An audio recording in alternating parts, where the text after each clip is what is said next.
அனைவருக்கும் இந்த தியாக திருநாள் பக்ரீத் நல்வாழ்த்துக்களை இந்திய ஹஜ் அசோசியேஷன் சார்பில் தெரிவித்துக் கொள்கிறோம். முதற்கண்ணாக எல்லாம் வல்ல இறைவனுக்கு நன்றி சொல்லக்கூடிய வகையில் நாம் கடமைப்பட்டிருக்கிறோம்.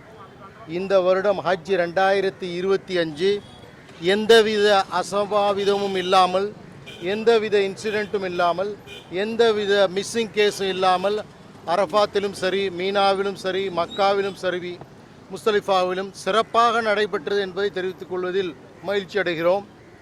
குறிப்பாக மொத்தம் இந்த வருடம் ஹாஜிகள் 16,73,320 ஹாஜிகள் புனித ஹஜ் பயணத்தை நிறைவேற்றியுள்ளார்கள். அல்ஹம்துலில்லாஹ், எல்லா புகழும் இறைவனுக்கு.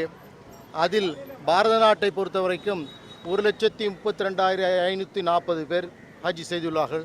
தமிழகத்தை பொறுத்தவரை 5,614 பேர், அதில் தனியார் மூலியமாக சென்ற வகையில் தமிழகத்தில் 400 பேர் சிறப்பாக செய்துள்ளார்கள். அனைவருக்கும் சிறப்பு சென்றடைந்ததற்கு அங்கிருந்து வரும் செய்திகள் மற்றற்ற மகிழ்ச்சி அளிக்கிறது.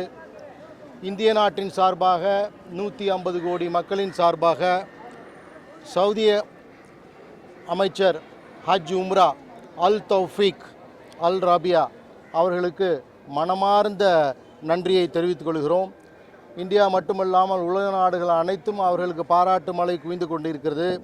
இந்த வருடம் ஒரு ஹஜ் எப்பொழுதும் இல்லாத அளவிற்கு 48 டிகிரி வெயில் இருந்தால் கூட அதற்கு ஒரு செயற்கை ஏர் கண்டிஷன் வாட்டர் ப்ரூஃபிங் பண்ணி, வாட்டர் ஃபெதரிங் பண்ணி அனைவருக்கும், அனைத்து ஹாஜிகளுக்கும், லட்ச ஹாஜிகள் நடைபெறுவதற்கு அனைவருக்கும் ஐஸ் வாட்டர் கொடுத்து ஒரு பர்ஃபெக்ஷன் கொடை அவங்களுக்கு கொடுத்து இந்த வருஷம் சிறப்பாக பண்ணாங்க. இந்த மாதிரி ஒரு அரேஞ்ச்மெண்ட்டு சுமார் ஒரு வருட காலம் சவுதி அரசாங்கம் ஏற்பாடு செய்ததற்கு மிக்க நன்றி.